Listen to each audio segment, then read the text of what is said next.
Welcome to this remote version of Archives Live. I'm Samantha Mackey, and I'm here virtually with David Peters, head of the OSU Archives. David, how are you doing today? I'm doing fine. We're practicing physical distancing today, so We are. we'll see how it goes. Well, I'm glad to hear you're doing well, and thank you to everybody for joining us today. This month, we're going to talk about some of our favorite parts of the archives, and we're also going to be looking at a few photos that, in my 2 years as the Archives digital storytelling intern, I've wanted to post but haven't had the chance to. So, David, let's talk about some of these photos. Let me Okay, open up wonderful. really quickly. And so let's just talk about these photos. Okay, so this first one. So before you had strategic communications, you had journalism, and so in the early days, there was a student publication group, and they coordinated the production of both the college newspaper and the college yearbook, and then other print services that were provided by students. And so I think this is from about 1916. Um, it's from February. It was a leap year because I looked at the calendar, and so just like this year was a leap year, this one was a leap year. But it shows kind of unusual what it was like for all these students who were working on various projects. So you got old style typewriters, and I think Perry, the name on the table there, was actually the editor of the newspaper for a short period of time. So that's why that name was on the desk. But it's roughly 100 years old, and I think it was taken in Old Central. So that's really about all I know, or think I know at least, about this picture. And here's the next one. Okay, so this is the auditorium. It's now the Saratine Center, but it's changed dramatically from what it originally was designed. Originally, it had a balcony that went around both sides. It was fairly narrow on the sides, and then the back part that wrapped around was wider in the rear of the chapel. It was called the Chapel Building at the time. Chapel services were mandatory, usually on Wednesdays. By 1910, 1911, when this was completed, Wednesdays were chapel service. I think this is probably a chapel event. And for those who are familiar with the Saratine now, it has a very steep slope to the seating in the Saratine Center. Well, here you can see the actually originally it had a fairly mild slope to the first floor. And for those who are familiar with the Saratine Center, if they go up the stairs up to the entrance on the top level, those two doors at the top used to go to the balcony. Now they just lead to the top area that leads to the stairs, or all the seating going down. So, but this is from, and I think this picture is from about 1912, 1913. But it does show the uh, what's now the Saratine Center, but as it was originally designed as a part of the auditorium. And that's about all I know for this one. Great. And here's this one. So this is Edmund Lowe. Edmund Lowe came to Oklahoma State. It was A&M, Oklahoma A&M at the time, in 1940. And was instrumental in the development of the library, not only here, but the library system really nationwide with open stacks. When Lowe first arrived here, most stacks, the books where the books were stored, were closed. Excuse me. I may have to get a drink of water. And so Lowe supported open stacks. um, and so he spent the first 12, 13 years of his directorship planning the libraries we know it today. Um, he had to mandatory retire at 65. So in 1967, he was kind of forced out by retirement. And at the time, the library was simply known as the OSU Library. He returns to campus 10 years later, and the building is in name for him in 1977. So we had a brief time period when he came back. While he was away, he served at two other libraries, and so he continued his library service. But then returned in 1977. Lowe was originally from Oklahoma. He was born 1902 in Kiowa, Indian Territory. So Oklahoma was his home, and even though he spent his summers beginning in the 1940s and 50s in Michigan, teaching at the University of Michigan, he would always come back to Oklahoma. He considered his home, and even after he took those other two jobs, he returned to Oklahoma. And he was when he did pass at the age of I think 83, when he passed away, he was buried in Stillwater. So that's Edmund Lowe at the stairs to the library. And here he is. I think that was that same trip. At least he's wearing the same tie and jacket. So I think it's the same time period, about 1977. He's being interviewed by Roscoe Rouse. Dr. Rouse was his replacement. When Lowe left, they hired Dr. Rouse to come in. And Dr. Rouse served as then director of the library for a number of years. And here, I think it's in the library. I recognize some of that furniture. But Dr. Rouse is interviewing Edmund Lowe during that return trip. So two directors, I think between the two of them, they covered almost 50 years of library leadership. So here for an extensive period of time. That's all I got for And that one. we have a comment, not a question, from Bonnie, and she said that she loves seeing the hairstyles in all of these old photos. Some people hairstyles is more important than others, but thank you, Bonnie, for that comment. Here, if you attended OSU or attended an event at OSU in the 40s, 50s, and into the 60s, this gentleman here holding barbecue sandwich is Henry Clay Potts. He went by Clay Potts. That's how everyone knew him. And he would create these wonderful barbecues that would serve sometimes hundreds, sometimes thousands. And so for activities for students, activities involving the extension service, activities for groups coming to visit campus, he would have these huge barbecues. And it was, you walk through the line to get served. You didn't sit at your table and they bring it to you. You went through the line, and that was kind of he was a master at logistics. So he had these huge barbecues.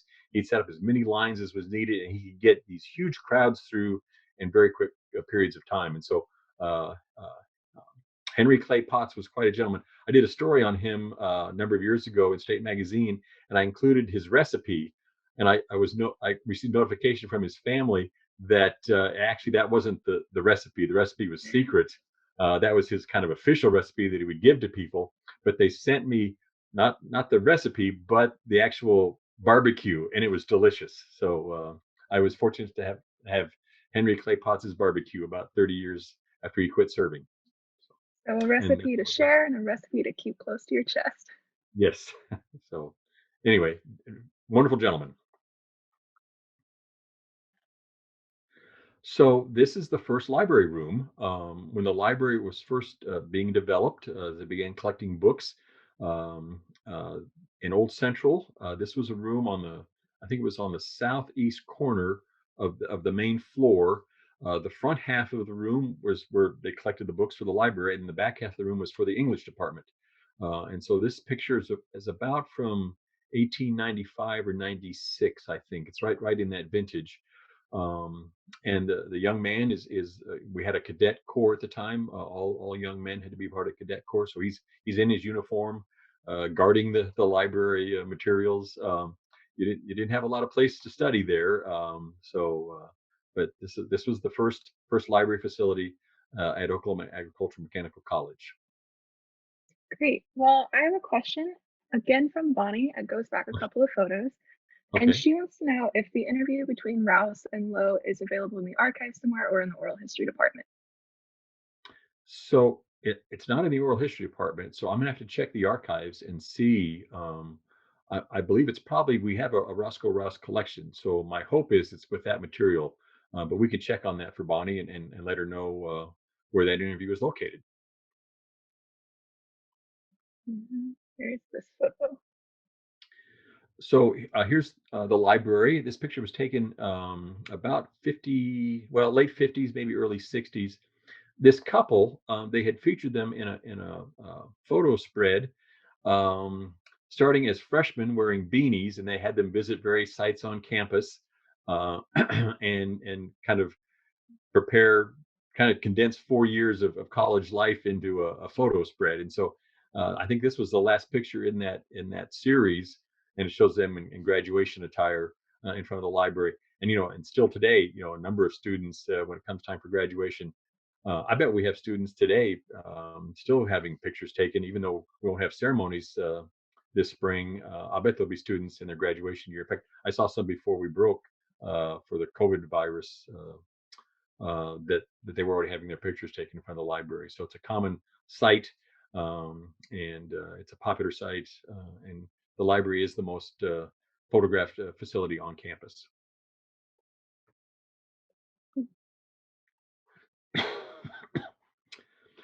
So I think this picture um, is a celebration at the end of World War II. Oftentimes, if we would win a major athletic competition, we beat OU at something, or a bowl game, whatever. Students would gather for celebration. But I believe this picture is from 1945, right after they heard that the war was ending, that Japan had surrendered, and so I think it's August of 1945. And the picture is taken on Knobloch Street, so you can see Old Central in the background and part of the fire station.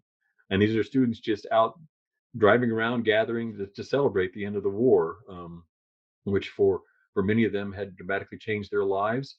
And those who had served now had the opportunity for the GI Bill, and so now we had a great influx of students after this point in time. But there were students on campus.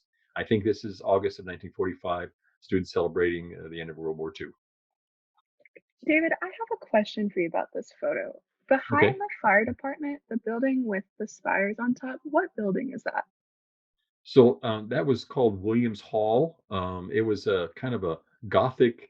It had spires and ornate windows, and it was designed by a Belgian architect. His name was Joseph Foucault. Many of the people familiar with Oklahoma architecture, if they go to downtown Guthrie, many of those buildings in downtown Guthrie were folk art design buildings. And so this was one of his two buildings on campus. Was It was called Williams Hall, and initially it was built as the library. It was the first kind of area for a library. So after the library room was packed and they overcrowded, when they built this building, the library moved over to this Williams Hall or library. It was torn down in 1968 or 69 to make way for the expansion of the Saracen Center. Great, thank you. Mhm. What about this photo? Okay, so for those who have been involved with walk around and homecoming, this is the Alpha Gamma Rho house on Washington Street, so just south of University. The AGRs have always been known for wonderful house decorations. Um, I'm guessing this is from the 70s. They're doing it with Kappa Alpha Theta that year. And so, but you can see how the styles have changed in house decorations. Initially, house decorations were actually, they would decorate the houses themselves with banners and things between the windows, but that became a fire hazard as they became more elaborate. So they moved them out away from the actual structures, and so they still called them house decks. But this is an example from 1970s. Looks like we were probably playing the Missouri Tigers. But AGRs have always been known for wonderful house decorations and a lot of mechanical movement. So I'm assuming that the big hammer thing, the orange crush, probably went up and down. And this is probably either the night before or whatever, getting ready for homecoming. Great. And there's this one. Okay, so this is a Phi Delta Theta. This is a formal dance. Um, many of the residence halls and within the Greek system sponsored formal dances. Usually, they would have usually one major formal dance each year for each living group. And so this is one from the Phi Delts. Um, I think it's probably from the late 50s, early 60s, um, and I'm not sure where it's located. It might be um, the Starlight Terrace, which was up on the fourth floor of the Student Union. The Starlight Terrace used to be open. It didn't have a roof covering over the whole area. It was open, and it used to be decorated quite extravagantly for dances. I can't confirm that's where it is, because the other option might be the main kind of that ballroom area on the second floor of the Union too. But I think it's on campus. Um, but men would wear tuxedos and bow ties, and it was a formal dance. So Great. And we have a question going back to clay pots. Did you try out the public clay pots recipe? And if you how did it compare to the real deal the family sent? So I tried to make the unofficial the one they released, the released recipe. I mean, it was good. I thought it was good, but it was different when they sent me the real deal that I don't know the recipe for. There was a difference between the two of them. I couldn't tell you what it was, but it was better. Um, so I think the family's going to keep the secret. I guess it's being passed down generation to generation. I'm hoping maybe That they'll send makes me sense. some more. One can hope.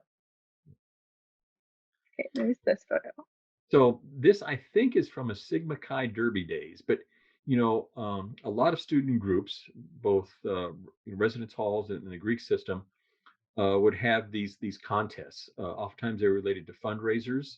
So like the Sigma Chi's, the Derby Days, various sororities would then compete in these contests, and with these would raise funds for. It could be anything.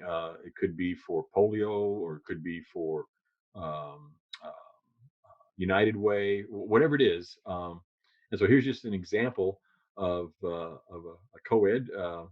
I guess they probably had to get into four inner tubes and then try to run a certain distance. And they'd have people do you know men riding tricycles, these little tricycles. They have all kinds of different competitions, and this is just a symbol of that. This is probably from the 70s, but they were common in beginning in the 50s and 60s. And there's still a lot of organizations on campus will have fundraising activities. It's usually more fun to be involved with something than just to go out and collect money. So these would be, and it would also create competition. We're keen on competition. So Right. this young woman is representing some group in this um, inner tube competition. Okay. So here's Frank Eaton. He lived in Perkins, Oklahoma, the last part of his life. He was a blacksmith there, but he was also kind of um, uh, he did a lot of different things. I mean, his blacksmithing was his main occupation, but he got involved in a lot of different things. But he was very personable, and we have a number of these kind of random pictures that people took of Frank Eaton when they would either meet him or visit with him. I don't know if you can tell, but he's packing. He's got his 6 shooter ready to go. Um, this picture is probably from the 30s. And I don't know where it is. It's on a road somewhere, probably between here and Perkins. But we have a number of these just random pictures of Frank Eaton by himself or Frank Eaton with other people. And like I said, he was very personable. He wrote notes to a lot of people. And so he was a people person, and didn't mind having his picture taken. So here he is. There's this one. So I'm I'm pretty sure this is a pep rally in the 50s. Looks like it's being broadcast and recorded of some kind. So they've got the microphone there, and so they probably had the team, captains or whatever, or the coaches show up. These are probably the cheerleaders, not in uniform. I'm not sure what kind of body modification that is occurring there with that cheer, but I'm sure it's a part of the cheer squad at a pep rally at night, and it's being both recorded and broadcast. And I'm sure it's before some athletic event. And luckily, they've discontinued that particular body position as a cheer. Seems very uncomfortable. Yeah, that's part of the reason I chose this photo. So this picture is, I believe, from 1907, maybe early 1908. The gentleman at the very front in the middle is Angelo C. Scott. And uh, President Scott was named as president of OAMC in 1899. Um, and he came out of the English department here. And in 1907, 1908, there was well, we had statehood, and there was a change in the political parties controlling the state, and he knew his party was no longer in control. But he volunteered to stay on for about another year just to help the new president transition. And one of the challenges he had during the end of the territorial period and the beginning of the state period was they had ceased all construction. Well, he had been hoping to build Morrill Hall in 1905, 1904, 1905, and so he made a special trip to Washington, D.C. He got his brother involved, who was a senator from Kansas. But they were able to get funding from the federal government to support the construction of Morrill Hall at the end of the territorial period when all of the construction had stopped. And so I feel this picture is right after Morrill Hall has been completed. And this is all of the college Wow. gathering on the steps of Morrill Hall. So you have both faculty, students, staff. I think that's probably the whole group from late 1907, maybe early 1908. And so he was quite a gentleman, quite had quite a career even after he left here, and was very helpful to his the fellow who followed him. So Angelo C. Scott. Great. Uh, I think this is our last photo. So we've had a bunch of different cheers over time. We have the waving cheer, and I think Orange Power really didn't come on until the 70s. Someone maybe can from the athletic area, athletic department or fans can help us out, but really in the 70s, the Power and Orange Power became a popular cheer. They're still, I think, trying to figure out the logistics. You can't be saying Orange Power at the same time. Now we have one half of the stadium say Orange, the other half say Power. We break it up.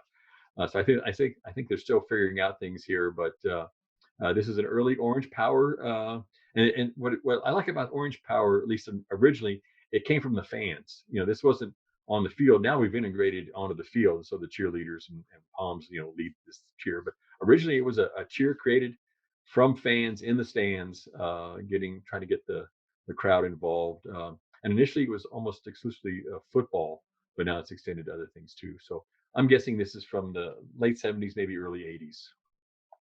Great, thank you. And yes, that is our last photo. Okay. David, thank you for talking about all those Oh, photos. sure. I enjoy Um, it. and thank you, everybody. If you are just now joining us, I am here remotely with David Peters for this remote version of Archives Live. Today, we're talking about our favorite aspects of the archives. So if you have questions or stories you'd like to share, you can place them in the comment section below, and we will read them live on stream today. So, David, what is your favorite collection in the archives? So Samantha, I can't just have one. So I'm gonna give a couple. You know I I appreciate most of our collections. We have over 1,400.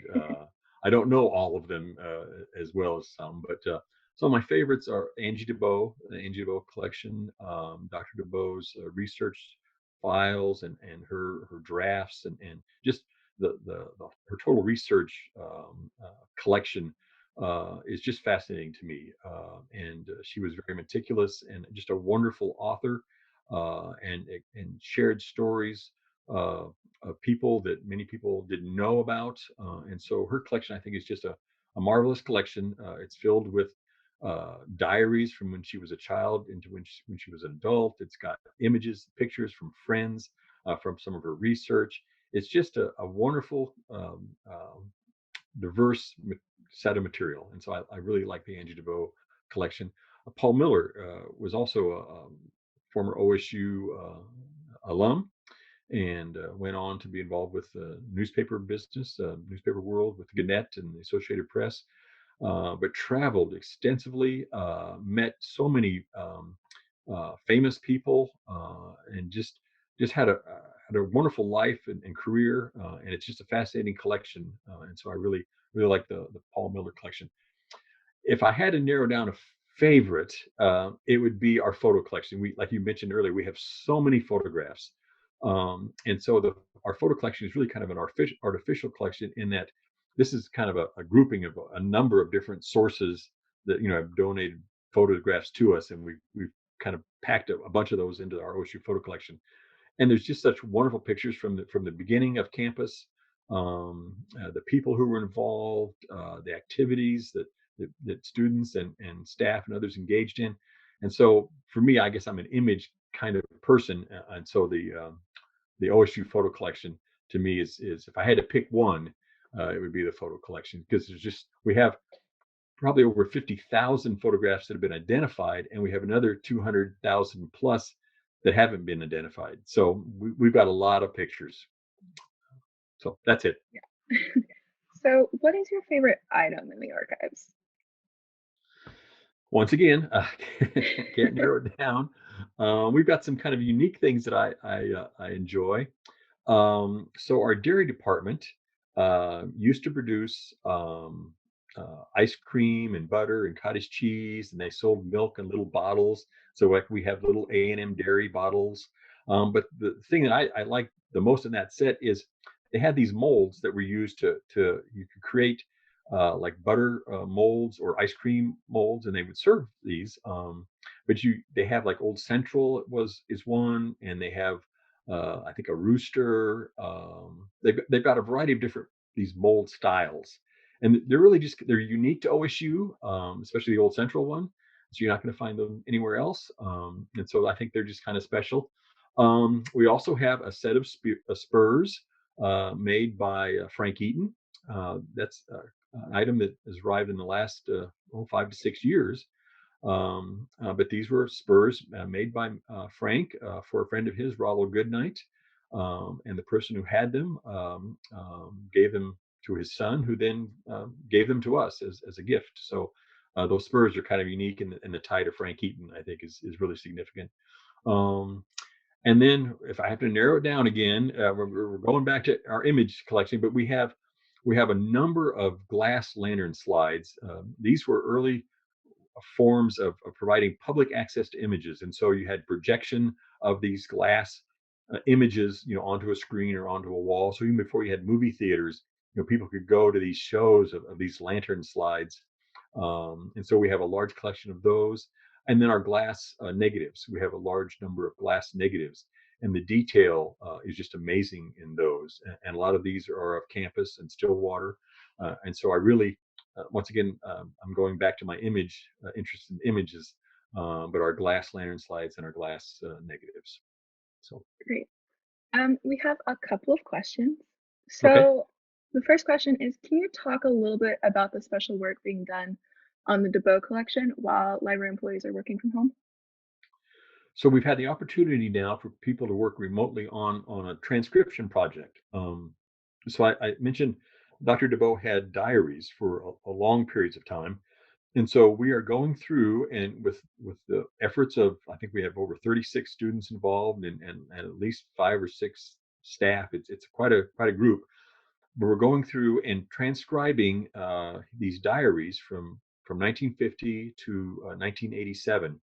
And so it's, her handwriting is it's fairly decent, but she wrote real small, and so it's really helpful to have a number of different people working on these. Our hope is once we get all the transcripts back, Dr. Kurt Anderson will review all of those, and so the students and others are providing this first draft, and then he'll go through and review those, and then we'd like to make those available because just a fascinating look at her life, and almost every day she was doing something. She was giving a presentation, she was attending a meeting, she was gathering people together, she was making contacts, whatever it is. She would just it's a wonderful view into her everyday activities. And so we're working on transcribing the Bow diaries. And then a second project has been transcribing her research notes. She had extensive research notes for her book, And Still the Waters Run.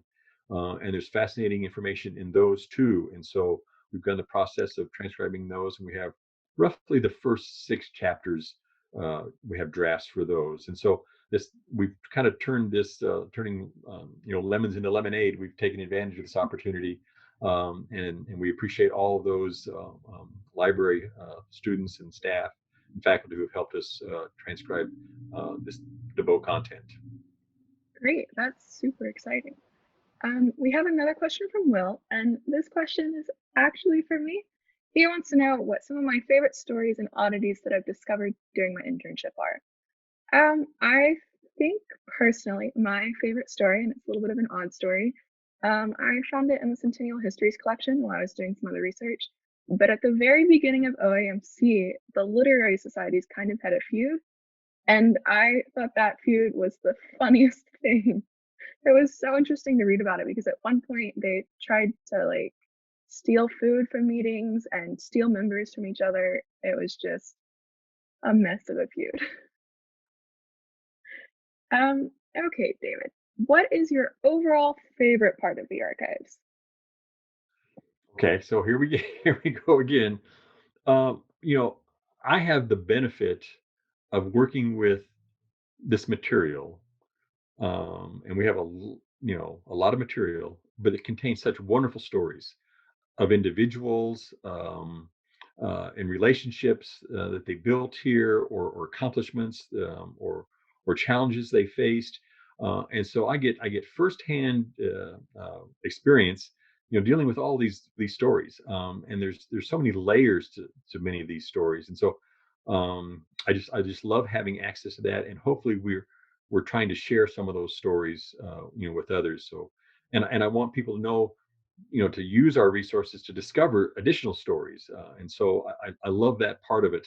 Um, the other thing is we have such a wide variety of material. I mean, I have, most of our documents are paper, but we have the photographs. In our photographs, we have, glass lantern slides, we have slides, we have negatives, we have film, we have video, audio, we have, records, we have soundscriber, we have all these different formats of material, and trying to figure out how we're going to preserve that, and make sure we have access to that in the future, is both a challenge, but I find it exciting. And this move into the digital world, we're beginning to migrate into the future with this material, and so I like that transition.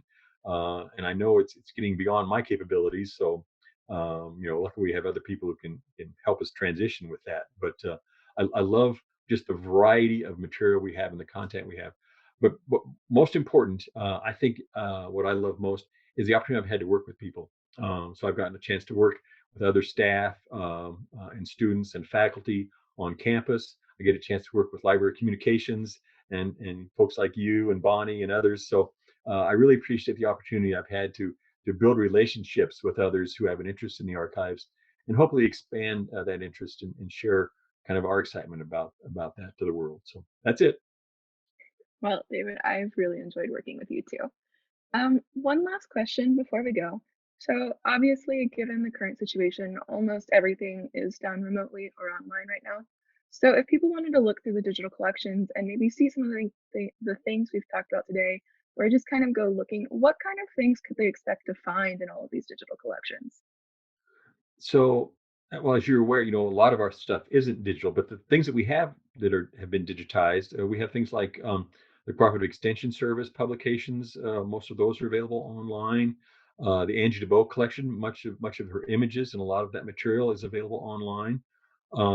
We have all of our archives collections. The inventories are available for people to search. So even if we can't get to the material itself, if they can at least see what we have, and then they can work and contact me to see if we can somehow provide that to them. We have the OSU newspapers, or through from what 1895 to about 2012 or so, but we have a long run of those, all available online. The Centennial History Series, which is 25 volumes about OSU's history. That's all available online. The campus yearbooks from 1910 to 1991 are available. Things like the Kelso coin collection. These are ancient coins from Greece and Rome, and the Byzantine Empire. So we just have a variety of things. The OSU theses and dissertations, those are all available online. So there's a number of things that are still available to them. I'd encourage people to go to the library page and just click on resources and digital collections, and they can just browse through just the large variety of materials that's there. A lot of these things are from the archives, but they also from the Oklahoma Oral History Research Program and other collections, both things that we have here and things that we've digitized for others, that are available through that site. So uh, please reach out if you're having trouble finding something. Contact us, and we'll try to direct you to where we might be able to find information remotely. Great. Well, David, thank you as always for chatting with me today. And of course, thank you to you, our viewers, for joining in the conversation in the comments and asking questions. If you enjoyed this video, please feel free to like it and share it. You can check out our Facebook page for more photos, more posts, and more information. And don't forget to check out all of the archives videos on OState TV and YouTube. Websites will be listed at the end of this program. Thanks again to everyone for watching, and we'll see you next time on Archives Live. Goodbye, everybody.